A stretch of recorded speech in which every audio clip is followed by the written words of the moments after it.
सहारा प्रणाम। सहारा समय के खास कार्यक्रम चुनावी चर्चा में मैं अलहमरा खान आप सबका स्वागत करती हूं। हम बात करेंगे दूसरे चरण के चुनाव की, जो कि 26 अप्रैल को मतदान होना है।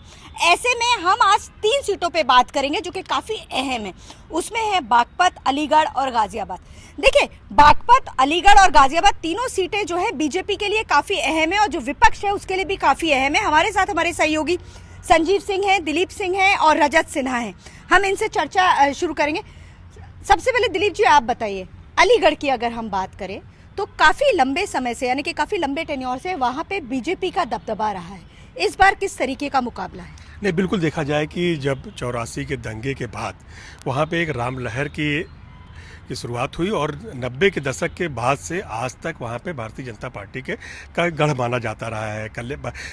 पूर्व मुख्यमंत्री कल्याण सिंह का भी कार्य क्षेत्र माना जाता रहा है। और ख़ास करके अगर अलीगढ़ के हम भौगोलिक की अगर हम बात करें, वहाँ पे व्यवसाय की बात, रोजगार की बात करें तो अलीगढ़ का तालाब पूरी दुनिया में मशहूर है। अलीगढ़ मुस्लिम यूनिवर्सिटी देश नहीं दुनिया में भी प्रचलित है। वहाँ पे बाहर के भी छात्र काफ़ी संख्या में पढ़ने के लिए आते हैं। लेकिन अगर हम चुनावी मुद्दे की हम बात करें तो 2014, 2019 और 2024 में भारतीय जनता पार्टी ने सतीश कुमार गौतम को अपना प्रत्याशी बनाया है। तो अगर चुनावी मतदाताओं का अगर हम देखें वहाँ पे तो मुस्लिम बाहुल क्षेत्र है, 50% वहाँ पे मुस्लिम मतदाता है। इसके बावजूद जब 2014, 2019 का जो चुनाव हुआ तो त्रिकोणीय चुनाव हुआ। बसपा के साथ 2019 में समाजवादी पार्टी और आरएलडी का गठबंधन था। इसका फायदा गठबंधन को नहीं मिला, भारतीय जनता पार्टी के प्रत्याशी सतीश गौतम को मिला। अब तीसरी बार चुनावी मैदान में है सतीश कुमार गौतम। बसपा ने उनके खिलाफ गुरफान अली को चुनावी मैदान में उतारा है। इंडिया गठबंधन ने ब्रिजेंद्र सिंह को चुनावी मैदान में उतारा। जो ये तीनों चुनाव का अगर हम 14 और 19 को अगर देखें तो 2014 में मोदी की लहर थी। 2019 में जो समीकरण बना बसपा और सपा गठबंधन आरएलडी का, उसके बावजूद वहाँ पे सतीश कुमार गौतम भारी मतों से चुनाव जीते। अब जो 2024 का चुनाव होने जा रहे हैं, एनडीए गठबंधन के साथ आरएलडी आ चुकी है और गुरफान अली बसपा से प्रत्याशी हैं, इंडिया गठबंधन से ब्रिजेंद्र वहाँ से प्रत्याशी हैं। तो ये मुकाबला त्रिकोणीय देखने को मिल रहा है। लेकिन बस बात वही है कि जो जिस तरह से समीकरण पूरे देश भर में बने हुए, इंडिया गठबंधन भी लगातार एनडीए गठबंधन को घेरने का प्रयास कर रही है। लगातार इंडिया गठबंधन के राहुल गांधी भारत जोड़ो न्याय यात्रा कर रहे हैं। इसका कहीं ना कहीं एक असर 2024 के चुनाव में देखने को मिलेगा। देखिए, बागपत में मनोज चौधरी को समाजवादी पार्टी ने टिकट दिया, लेकिन उनका बहिष्कार किया जा रहा है। बागपत जो है अगर देखा जाए तो जाटलैंड कहा जाता है, वहाँ पे जाटों की संख्या ज्यादा है। पहले जयंत चौधरी के साथ, यानी कि आरएलडी के साथ समाजवादी पार्टी ने चुनाव लड़ा था 2019 का। ये बताइए कि जिस तरीके से जयंत चौधरी ने ट्विस्ट लिया, क्या इसका असर थोड़ा पड़ेगा, क्योंकि जयंत भी वहाँ से चुनाव हारे थे? बिल्कुल, आपने सही कहा कि अगर पिछले लोकसभा चुनाव की बात की जाए, यानी कि 2019 की बात की जाए, तो भाजपा के जो प्रत्याशी थे सत्यपाल सिंह, वो विजयी हुए थे, जबकि सेकंड पोजीशन पे जो है जयंत चौधरी थे। वैसे ये कहा जाता है कि जो बागपत है चौधरी चरण सिंह का जो है वहाँ से पुराना नाता रहा है, क्योंकि 1967 में जो है ये अस्तित्व में आया था। यहाँ पे पहला जो है लोकसभा का चुनाव हुआ था। यहाँ से जनसंघ ने जो है जीत हासिल की थी। उसके बाद जो है कांग्रेस के प्रत्याशी जो थे उन्होंने जीत हासिल किया था और फिर उसके बाद लगातार, यानी कि 1977, 1980 और 1984 में जो है चौधरी चरण सिंह ने जीत हासिल की थी। देश के पूर्व प्रधानमंत्री भी रह चुके हैं। इसके बाद ये कहा जा सकता है कि इस दौरान 1967 से लेके और अभी तक, यानी कि लगभग 57 साल में 14 बार जो है लोकसभा का वहाँ पे चुनाव हुआ है, जिनमें से एक बार जो है सिर्फ गैर जाट प्रत्याशी, जिनका नाम था रामचंद्र, वो जो है प्रत्याशी जो है विजयी हुए थे। तो ये कहा जाता है कि जाट बाहुल्य क्षेत्र है और इस पे जो है जो भी प्रत्याशी होते हैं वो जाट ही होते हैं। लेकिन अगर पिछले लोकसभा 2014 की बात की जाए, 2019 की बात की जाए, तो भारतीय जनता पार्टी के जो प्रत्याशी थे सत्यपाल, वो विजयी रहे। लेकिन अगर उससे पहले की बात की जाए, यानी कि 2009 की बात की जाए, 2004 की बात की जाए, 1999 की बात की जाए, तो चौधरी अजीत सिंह जो है वहाँ से सांसद रहे हैं। यानी कि ये कहा जा सकता है कि लगभग 7 बार जो है चौधरी अजीत सिंह यहाँ से सांसद रहे हैं। लेकिन जिस तरह से जयंत चौधरी पिछले लोकसभा चुनाव में हारे हैं, तो इससे ये साफ जाहिर होता है कि जो बागपत के मतदाता हैं, अगर किसी को सर पर बैठाते हैं तो कहीं ना कहीं वो सर से उतार भी देते हैं। और शायद यही कारण था कि जो चौधरी अजीत सिंह जीतने के बाद, अगर जयंत सिंह की बात की जाए तो जयंत जो है हार गए थे चुनावी मैदान में। और इस बार जो प्रत्याशी वहाँ पर उतारा गया है वो भाजपा प्लस आरएलडी के जो प्रत्याशी हैं राजकुमार सागवान, उनको जो है उन्होंने चुनावी मैदान में उतारा है। जी बिल्कुल। गाजियाबाद की बात करते हैं, बहुत अहम शहर है। दिल्ली गाजियाबाद की दूरी बहुत ज़्यादा नहीं है। गाजियाबाद में 3 बार से बीजेपी के सांसद 3 बार वहाँ पे जीते हुए हैं, 2014, 2019, उससे पहले भी बीजेपी के ही सांसद रहे। आप ये बताइए कि इस बार क्या स्थिति वहाँ पे आपको नज़र आ रही है, क्योंकि कांग्रेस और समाजवादी पार्टी अगर गठबंधन की बात करें तो ये सीट कांग्रेस के खाते में गई है, डॉली शर्मा वहाँ से प्रत्याशी हैं। ऐसे में बीजेपी की क्या लहर देख रहे हैं? देखिए अलहमरा, सबसे बड़ी बात यह है कि गाज़ियाबाद जो है वो सटा हुआ है दिल्ली से। यूपी का गेटवे भी कहलाता है गाज़ियाबाद। कहीं ना कहीं काफ़ी महत्वपूर्ण सीट है और मोदी सरकार में जो मंत्री रहे हैं जनरल वीके सिंह, उनका टिकट काट दिया है मोदी सरकार ने इस बार। यानी भारतीय जनता पार्टी के शीर्ष नेतृत्व ने सभी मंत्रियों को रिपीट किया है, लेकिन रिटायर्ड जनरल वीके सिंह का टिकट गाज़ियाबाद से काटा है और अतुल गर्ग को टिकट दिया है। अब अगर मैं गाज़ियाबाद सीट की बात करूं तो 2008 का जब परिसीमन होता है तो ये सीट अस्तित्व में आती है और हापुड़ का कुछ इलाका काट करके गाज़ियाबाद सीट बनाई जाती है। 2009 में जब पहला इस चुनाव होता है लोकसभा का गाज़ियाबाद सीट को लेकर के भी, तो राजनाथ सिंह जो भारतीय जनता पार्टी के बड़े नेता है वो वहाँ से चुनाव जीतते हैं। हालांकि 2014 में राजनाथ सिंह जी लखनऊ आ जाते हैं और वहाँ से जनरल वीके सिंह को टिकट मिलता है, तो 2014 का चुनाव जनरल वीके सिंह जीतते हैं। 2019 का चुनाव भी वीके सिंह 5 लाख से अधिक वोटों से जीतते हैं। बावजूद इसके भारतीय जनता पार्टी ने इस बार उनका टिकट काटा है और कहीं ना कहीं जो स्थानीय बड़े नेता हैं, व्यापारी नेता हैं अतुल गर्ग गाज़ियाबाद के, उन्हें टिकट दिया है। तो अब आप देखिए कि कांग्रेस ने अपने प्रत्याशी डॉली शर्मा को रिपीट किया है। डॉली शर्मा 2019 में भी कांग्रेस की प्रत्याशी थी, जो इस बार इंडिया गठबंधन की प्रत्याशी यानी एसपी और कांग्रेस की मिलीजुली उम्मीदवार है। बीएसपी ने अनसय कालरा को टिकट दिया है। कहीं ना कहीं यहाँ पर भी अब त्रिकोणीय मुकाबला देखने को मिलेगा, लेकिन सीट भाजपा की रही है। ये ज़रूर है कि प्रत्याशी 2009 में जब पहला चुनाव होता है तो राजनाथ सिंह थे, 2014 और 19 में जनरल वीके सिंह थे, लेकिन कहीं ना कहीं बीजेपी के शीर्ष नेतृत्व को ये लगा होगा कि शायद जनरल वीके सिंह से, जो रिटायर्ड जनरल वीके सिंह है, उनसे गाज़ियाबाद की जनता संतुष्ट नहीं है। यही एक बड़ी वजह रही हो कि अपने केवल एक मंत्री का यूपी कोटे से, मैं आपको बताऊं अलमरा जी कि 11 मंत्री हैं मोदी सरकार में, हाँ। लेकिन टिकट कटता है तो केवल जनरल वीके सिंह का कटता है। तो ऐसा ज़रूर है कि कहीं ना कहीं जो शीर्ष नेता था भाजपा को, उसे लगता था कि अगर जनरल वीके सिंह को दोबारा टिकट देंगे तो हो सकता है उनका चुनाव जीतने में दिक्कत आए। जी बिल्कुल। देखिए मतदान दूसरे चरण का 26 अप्रैल को है। ऐसे में सभी जो नेता हैं वो अपने अपने गढ़ में पहुंच चुके हैं, चुनावी प्रचार शुरू हो चुका है। प्रधानमंत्री नरेंद्र मोदी 6 अप्रैल को गाज़ियाबाद में जाकर के अपने प्रत्याशी के लिए वोट की अपील करेंगे। चर्चा को और जारी रखेंगे और बहुत दिलचस्प बातें हम आपके सामने लेकर के आएंगे। लेंगे एक छोटा सा ब्रेक। ब्रेक के बाद एक बार फिर से आप सबका स्वागत है। हम बात कर रहे थे बागपत, अलीगढ़ और गाज़ियाबाद सीट की। कितनी अहम सीटें हैं, चाहे वो गठबंधन, इंडिया गठबंधन की बात हो या एनडीए गठबंधन की बात हो। संजीव, आपके पास आते हैं। अब आप ये बताइए कि बागपत में जिस तरीके से समाजवादी पार्टी और कांग्रेस एक साथ मिलकर के लड़े, जयंत साथ नहीं है इस बार, लेकिन बगावत के सुर जरूर है। देखिए अखिलेश यादव जिनको भी टिकट दे रहे हैं वो आपस में बगावत हो रही है। वहां पर सही हुआ है, मनोज चौधरी को टिकट दिया गया, लेकिन वहीं पर अमरपाल शर्मा बगावती सुर अपना रहे हैं। बिल्कुल ये कहा जा सकता है कि समाजवादी पार्टी जिस तरह से आगे प्रत्याशियों के नाम की बात की जाए तो जहां भी घोषणा कर रहे हैं, कभी जो है बैकफुट पे आ जा रहे हैं, किसी प्रत्याशी का नाम वापस हो जा रहा है, अगले प्रत्याशी को अपना उम्मीदवार बना रहे हैं। कुछ कमोवेश स्थिति जो है बागपत की भी कही जा सकती है, लेकिन इस बार जो है उन्होंने समाजवादी पार्टी ने मनोज चौधरी को बागपत से उतारा है। अगर मनोज चौधरी की बात की जाए तो 2012 के जो विधानसभा चुनाव थे उनमें भी चुनावी मैदान में इनको उतारा था। इसके अलावा 2017 की बात की जाए तो उसमें भी जो है उनको प्रत्याशी के रूप में घोषित किया था, लेकिन दोनों ही चुनाव वो हार गए थे। अब तीसरी बार ये कहा जा सकता है कि लोकसभा का पहली बार उनको टिकट दिया गया है। कहीं ना कहीं चौधरी यानी कि जो चौधरी वोट है उसको जो है समाजवादी पार्टी भुनाने की कोशिश कर रही है, क्योंकि अगर बागपत की बात की जाए तो वहाँ पे जाट, चौधरी, यादव, गुजर और त्यागी भारी संख्या में। इसके अलावा अल्पसंख्यकों की बात की जा सकती है, उनकी भी संख्या जो है काफ़ी ज़्यादा है वहाँ पे। तो कहीं ना कहीं ये कहा जा सकता है कि समाजवादी पार्टी जो है चौधरी वोट बैंक की राजनीति करना चाह रही है। अगर वहीं बीएसपी की बात की जाए तो बीएसपी जो है प्रदीप बेसला को उतारा है, यानी कि वो गुर्जर जो है प्रत्याशी हैं कहा जाए, क्योंकि वो गुर्जर जो वोट बैंक है उसको भुनाने की कोशिश करेंगे। इसके अलावा जिस तरह से राष्ट्रीय लोकदल की अगर बात की जाए तो भारतीय जनता पार्टी से जो है गठबंधन है इस बार, और राजकुमार सागवान को जो है उन्होंने चुनावी मैदान में उतारा है, यानी कि वो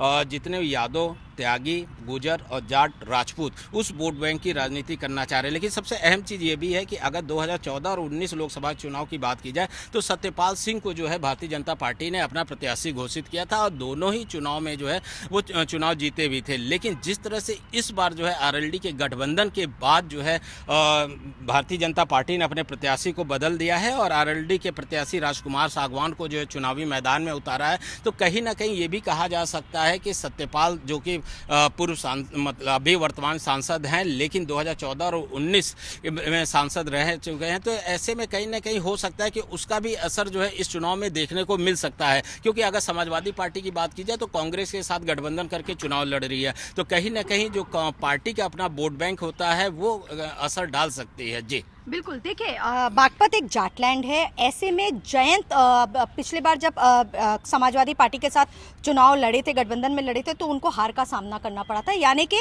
इस बार भी संजीव किसानों की समस्या एक बहुत बड़ा मुद्दा है, खासतौर से पश्चिम उत्तर प्रदेश में।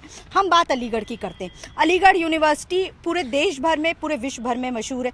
ऐसे में अगर हम जातिगत समीकरण की बात करते हैं तो उसके बारे में क्या कहेंगे? नहीं, बिल्कुल देखा जाए तो अलीगढ़ जो लोकसभा सीट है उसमें 5 विधानसभा सीटें हैं। 2017 में जब मोदी लहर थी तो उन 5 सीटों पे भारतीय जनता पार्टी ने अपना कब्जा किया था, लेकिन 2022 के विधानसभा चुनाव में वहाँ पे 5 से घट करके 3 सीटें रह गई।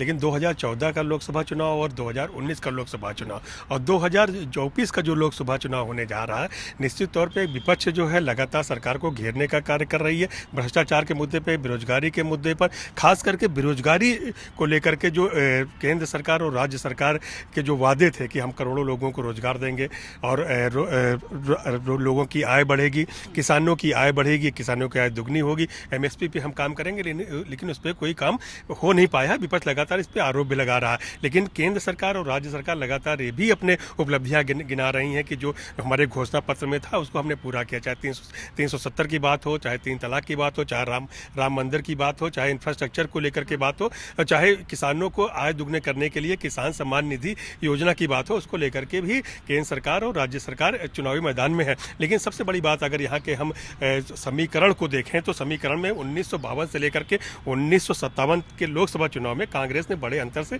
जीत दर्ज की थी। लेकिन इस चुनाव के बाद लगातार यहाँ पे गैर कांग्रेसी दलों ने चुनाव जीता। 1967 से 1971 में भारतीय क्रांति दल के अलावा है कि अलीगढ़ के मतदाताओं ने समय समय पे हर पार्टियों को अवसर दिया, उनको भी काम करने का मौका दिया। लेकिन इंदिरा गांधी की हत्या के बाद 1984 के लोकसभा चुनाव में कांग्रेस की जो प्रचंड लहर थी पूरे देश भर में, वहाँ पे कांग्रेस के प्रत्याशी भारी मतों से जीत दर्ज किए। 90 के दशक के बाद से यहाँ का माहौल थोड़ा बदला है। राम लहर के दौरान बीजेपी की यहाँ पे एंट्री हुई। पहली बार 1991 में यहाँ पे भारतीय जनता पार्टी का खाता खुला। 91 से 96, 98 और 99 में बीजेपी के शीला गौतम ने लगातार यहाँ जीत दर्ज की थी। 1919 की अगर हम बात करें तो 1919 में भी यहाँ भारतीय जनता पार्टी के सतीश गौतम यहाँ पे चुनाव जीते। 2014 और 2019 का जो लोकसभा चुनाव रहा, 2014 पूरे देश में मोदी की लहर का और 2019 में व्यक्तिगत सतीश गौतम वहाँ पे चुनावी मैदान में रहे और भारी अंतर से चुनाव जीते। लेकिन जो इस बार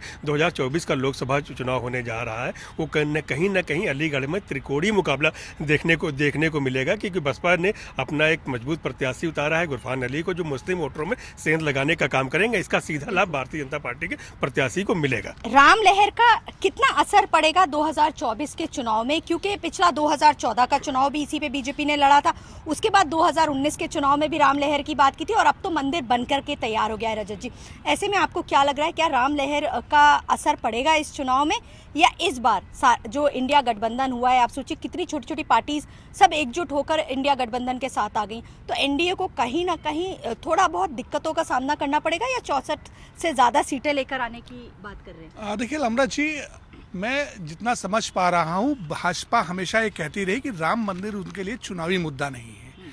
ये बात अलग है कि राम मंदिर को लेकर के भाजपा ने जो कमिटमेंट किया था वो उन्होंने पूरा किया।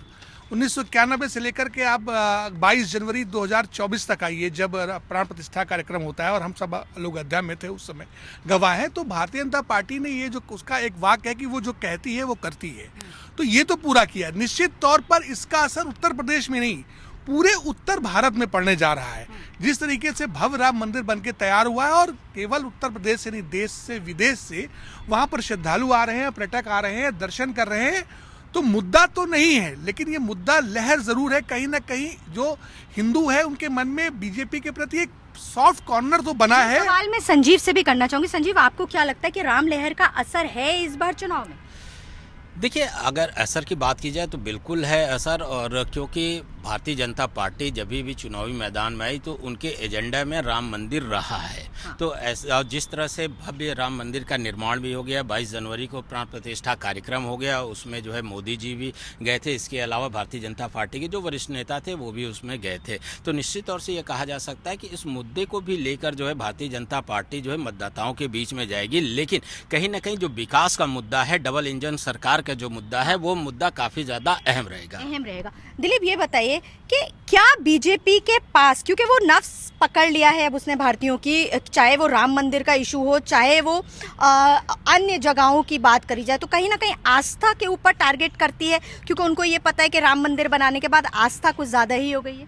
नहीं, देखिए, बिल्कुल अगर हम बात करें तो राम मंदिर ही नहीं, बिश्नौत कॉरिडोर, जहाँ से खुद प्रधानमंत्री का संसदीय क्षेत्र है, उज्जैन का महाकाल मंदिर हो या जितने बद्रीनाथ का धाम हो, अगर देखा जाए तो जिस तरह से 2014 के बाद नरेंद्र मोदी ने शपथ लिया, उसके बाद जो धार्मिक पर्यटन है, धार्मिक पर्यटन बढ़ाने के लिए केवल उत्तर प्रदेश ही नहीं, तमाम देश भर के जितने धार्मिक पर्यटन है उस पर बेहतर काम किया और काम कर भी रही है। और देखिए, भारतीय जनता पार्टी के पास अपनी उपलब्धियां गिनाने के लिए केवल धार्मिक पर्यटन ही नहीं, बहुत सारी और ऐसी उपलब्धियां हैं जिनको वो गिना भी रही है। लेकिन विपक्ष वहीं पे अगर हम बात करें तो विपक्ष उनको इस तरह से जो उनके मुद्दे हैं उस पे सरकार को घेर नहीं पा रही है। यही कारण है कि उत्तर प्रदेश में जो 80 सीटों पर चुनाव हो रहा है, भारतीय जनता पार्टी के प्रत्याशी मजबूत स्थिति में लड़ रहे हैं। भारतीय जनता पार्टी ने अपने 51 प्रत्याशियों की घोषणा भी कर दी है। लेकिन इंडिया गठबंधन के जो प्रत्याशी हैं, खुद अखिलेश यादव समाजवादी पार्टी के राष्ट्रीय अध्यक्ष हैं, उन्होंने चुनाव लड़ने से मना कर दिया।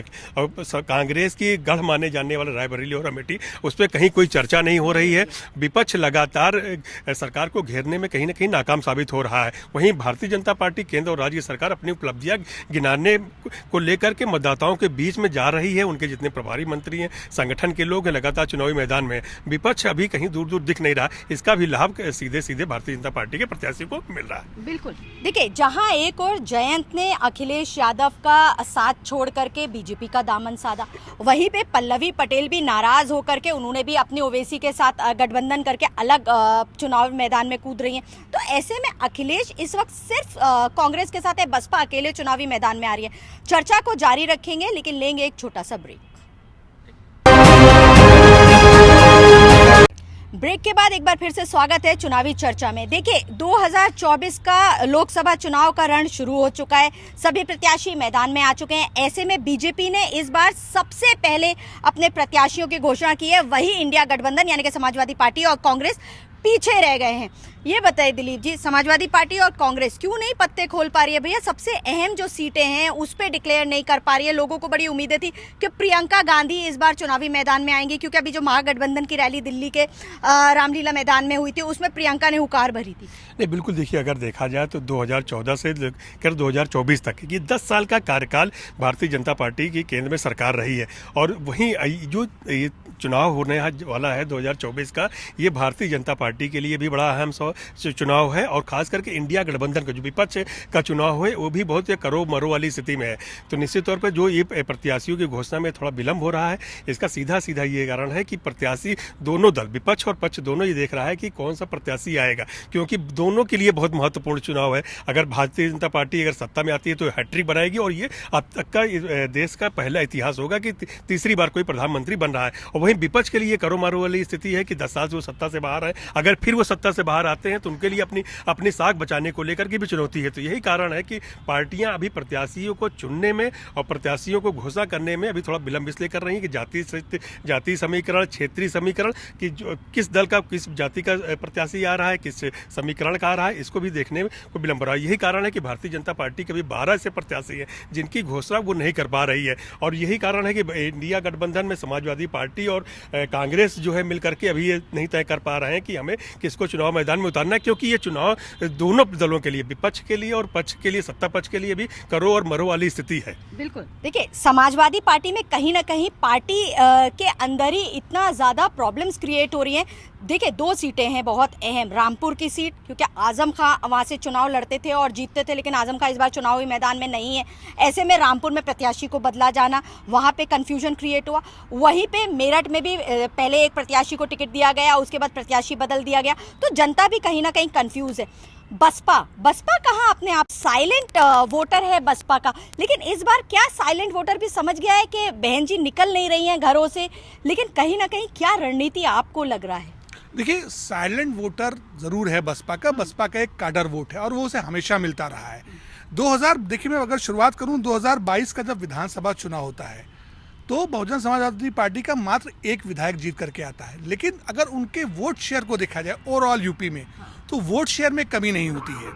2019 का जब लोकसभा चुनाव होता है और बसपा समाजवादी पार्टी के साथ मिलकर चुनाव लड़ती है तो बसपा के 10 सांसद जीत करके आते हैं, जबकि समाजवादी पार्टी के 5 सांसद ही जीत पाते हैं और रायबरेली से सोनिया गांधी जीतती है, कांग्रेस मात्र एक सीट पर जीत हासिल करती है। तो कहीं ना कहीं ये बात तय है और ये बसपा सुप्रीमो भी जानती है कि उनका अपना एक वोट बैंक है और जो बसपा से प्रत्याशी चुनाव लड़ते हैं अलमरा, उन्हें भी पता होता है कि एक वोट बैंक निश्चित है उनकी लोकसभा में जो उन्हें ही मिलेगा।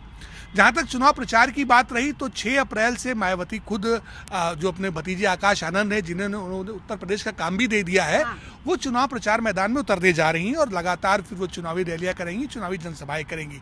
ये बात जरूर है कि प्रत्याशियों के चयन में, जैसा दिलीप जी कह रहे थे, मैं पूरी तौर पर सहमत हूँ कि प्रत्याशियों के चयन में चाहे बहुजन समाज पार्टी हो चाहे इंडिया गठबंधन हो, ये पीछे है। और इसके पीछे की एक बहुत बड़ी वजह भी देखिए आप कि अगर रायबरेली और अमेठी से कांग्रेस अपना प्रत्याशी नहीं दे पाती है तो रायबरेली से अभी तक एनडीए ने यानी भाजपा ने भी अपना प्रत्याशी नहीं दिया है। अगर प्रयागराज से अभी तक, अब तो नाम सामने आ रहा है कि उज्जवल रमन सिंह वहां से कांग्रेस के प्रत्याशी होंगे, लेकिन प्रयागराज से एनडीए ने यानी भाजपा ने भी अपने प्रत्याशी की घोषणा नहीं की है। कहीं ना कहीं ये देखा जा रहा है, ये देखा देखी हो रही कि किस पार्टी का कौन सा प्रत्याशी आता है और फिर दूसरा दल उसके मुकाबले अपना प्रत्याशी उतारे। यही रणनीति बसपा की भी है। वो भी ये देख रही हैं, बहुजन समाज पार्टी की जो मुखिया है, कि कौन भाजपा कौन सा प्रत्याशी मैदान में ला रही किस लोकसभा में, इंडिया गठबंधन से कौन आ रहा है, ताकि अपने प्रत्याशी की जीत सुनिश्चित की जा सके। तो जो प्रत्याशियों में देरी हो रही उसकी वजह कोई अंतर कला मुझे नजर नहीं आती, लेकिन ये वजह यही है कि एक पार्टी का प्रत्याशी घोषित हो जाए तो दूसरा पार्टी का प्रत्याशी घोषित हो जाएगा। देखिए, इस बार अगर हम चुनाव की बात करें तो भाजपा ने पिछले लोकसभा चुनाव में 64 सीटें लेकर के आए थे, लेकिन देखिए बीजेपी क्या है ना, वो चाहती है कि हम जो हारी हुई सीटें हैं उस पर भी वो काम कर रही है। तो क्या लग रहा है, क्योंकि उनके लिए सारी 80 के 80 सीटें, वो कह रहे हैं 400 पार अब की बार, तो यूपी क्योंकि 80 सीटों का राज्य है, ऐसे में क्या लग रहा है आपको? बिल्कुल, ये कहा जा सकता है कि भाजपा का टारगेट है कि उत्तर प्रदेश की 80 सीटों पे काबिज हो। और शायद यही कारण है कि उन्होंने ये रणनीति बनाई है कि राष्ट्रीय लोकदल को अपने साथ उन्होंने मिला लिया है। इस बार चुनाव में बीजेपी का नारा है कि मोदी परिवार, तो मोदी परिवार यानी कि देश की करोड़ों जनता जो है वो मोदी परिवार हो गया, ऐसे में विपक्ष भी हमलावर हो गया। नहीं, बिल्कुल अगर देखा जाए तो भारतीय जनता पार्टी की थिंक टैंक, उनका सोशल मीडिया बड़ा स्ट्रांग है। जब चौकीदार चोर की बात आई तो हर व्यक्ति लिखने लगा कि मैं चौकीदार। अभी ये मोदी के परिवार की बात आई, जब लालू यादव ने कहा कि मोदी का तो कोई परिवार ही नहीं है, तो मोदी ने इस पर कहा कि हम मोदी का परिवार, पूरा देश मोदी का परिवार है। तो ये एक ट्रेंड चलाई है सोशल मीडिया पे, मोदी का परिवार। तो निश्चित तौर पर इस चुनाव में भी ये देखने को मिल रहा है कि मोदी का परिवार, आप जहाँ जाएंगे भारतीय जनता पार्टी के जितने बड़े नेता हैं उन्होंने अपने तमाम सोशल साइटों पर मैं मोदी का परिवार मोदी तो मोदी का परिवार इस बार अलीगढ़ में भी कुछ गजब करेगा? नहीं, बिल्कुल देखिए, गजब करेगा कि नहीं करेगा ये तो आने वाला जिस दिन मतगणना होगी उस दिन पता चलेगा। लेकिन देखिए, जिस तरह से पूरा माहौल पूरे देश में बना हुआ है, इंडिया गठबंधन का, भारत जोड़ो न्याय यात्रा और मोदी का परिवार, मोदी की गारंटी, तो मोदी, देखिए मोदी का एक चेहरा 10 साल से लोगों ने देखा है, जाना है, समझा है। तमाम ऐसी उपलब्धियां भी हैं, तमाम ऐसी गारंटी भी है, जैसे वो मोदी की गारंटी को लेकर के भारतीय जनता पार्टी चुनावी मैदान में है। जहां भी जाते हैं, जहां भी इनकी जनसभाएं होती हैं, जहां पे इन्होंने संगठन के लोग हैं, हर बूथ स्तर पर इन्होंने पूरा काम किया। जितने लाभार्थी हैं, एक खास करके एक वोटर तैयार हुआ है लाभार्थी, चाहे राशन का हो, चाहे शौचालय का हो, चाहे मुख्यमंत्री या प्रधानमंत्री आवास योजना का, अपनी सारी उपलब्धियां गिनाने के लिए उनके सारे संगठन के लोग हर मतदाता के घर जा रहे हैं, उनको तमाम तरह की जो योजनाएं हैं उनको लाभ मिला कि नहीं मिला उसके बारे में अवगत भी करा रहे हैं। देखिए, इंडिया गठबंधन मजबूती के साथ इस बार चुनावी मैदान में है। सभी लोग, चाहे वो राहुल हो, प्रियंका हो, सोनिया हो, चाहे वो लालू हो, यानी कि सारे, बिहार को भी टारगेट कर रहे हैं, उत्तर प्रदेश को भी टारगेट कर रहे हैं, मध्य प्रदेश को भी टारगेट कर रहे हैं, यानी कि सभी जगहों को टारगेट किया जा रहा है। ऐसे में आपको क्या लगता है, खाली गाजियाबाद सीट की बात नहीं है, लेकिन इस बार आपको क्या लग रहा है, चुनाव बहुत आसान नहीं रहेगा? जैसे पिछला 2014 में मोदी की लहर थी, उसके बाद 2019 में भी मोदी का थोड़ा बहुत करिश्मा चला था, लेकिन इस बार क्या लग रहा है, थोड़ी कठिन है? क्योंकि विपक्ष हमलावर हो रहा है ईडी को लेकर के, भ्रष्टाचार को लेकर के। देखिए, निश्चित तौर पर जिस तरीके से विपक्ष के पास तमाम मुद्दे हैं और वो मुद्दे राहुल गांधी खुद उठा रहे हैं, चाहे वो भारत जोड़ो यात्रा के जरिए वो कह रहे हैं संविधान बचाओ की बात कर रहे हैं। अभी जो रैली रामलीला मैदान दिल्ली में हुई, संविधान बचाओ के नाम पर हुई कि संविधान बचाओ। और निश्चित तौर पर देखिए, ये चुनाव दोनों ही दलों के लिए, इंडिया गठबंधन और एनडीए गठबंधन, दोनों के लिए बहुत महत्वपूर्ण है, करो या मरो की स्थिति है। जैसा हमारे सहयोगी दिलीप जी कह रहे थे कि मोदी सरकार हैट्रिक लगाने की ओर अग्रसर है और अभी तक देश आज़ाद होने के बाद जितनी भी सरकारें बनी हैं वो हैट्रिक नहीं लगा पाई हैं। कहीं ना कहीं बीच में परिवर्तन हुआ है। इस बार मोदी सरकार हैट्रिक लगाना चाहती है और वही जो इंडिया गठबंधन है उसकी कोशिश है कि ये हैट्रिक न लगे और तमाम मुद्दे उनके पास। नोटबंदी का मुद्दा राहुल गांधी अभी भी उठा रहे हैं, किस तरीके से नोटबंदी से नुकसान हुआ। बेरोजगारी का मुद्दा अभी भी उठा रहे हैं, क्योंकि हर साल 2 करोड़ रोजगार देने की बात प्रधानमंत्री मोदी ने कही थी, जो विपक्ष का आरोप है कि पूरा नहीं हो रहा है। उत्तर प्रदेश में डबल इंजन की सरकार है, लेकिन उत्तर प्रदेश सरकार को लेकर के भी विपक्ष लगातार हमलावर है। अखिलेश यादव लगातार भारतीय जनता पार्टी की सरकार पर हमला कर रहे हैं, तमाम मुद्दे उठा रहे हैं। लेकिन ये जनता को तय करना है अब कि मुद्दों पर वो जाती है कि जिस तरीके से डबल इंजन सरकार ने विकास किया उन पर जाती है। कहीं ना कहीं जो आम जनता है, जो वोटर है, वही निर्णायक अलमरा साबित होगा। और जब 4 जून को रिजल्ट आएंगे तो पता लगेगा कि इंडिया गठबंधन ने जो मुद्दे रखे थे वो जीते हैं या डबल इंजन सरकार या मोदी सरकार ने जो 10 साल में काम किया उनकी जीत हुई है। बिल्कुल, देखिए, आपका एक वोट सरकार चुनने में काफ़ी अहम रोल निभाता है। ऐसे में बहुत कुछ दिमाग में रखते हुए, चाहे वो जातिगत समीकरण हो या फिर रोजगार की बात हो या फिर गारंटी की बात हो, सारी चीज़ों को देखकर ही आप वोट करेंगे। लेकिन ऐसे में विपक्ष कितना हावी होता है, एनडीए कितने वोट्स लेकर के आती है, ये तो आने वाला वक्त बताएगा। लेकिन फिलहाल हम अपनी चर्चा को यहीं देते हैं विराम, आगे की चर्चा जारी रखेंगे। सहारा समय के लिए कैमरामैन सत्येंद्र राय के साथ अलहमरा खान।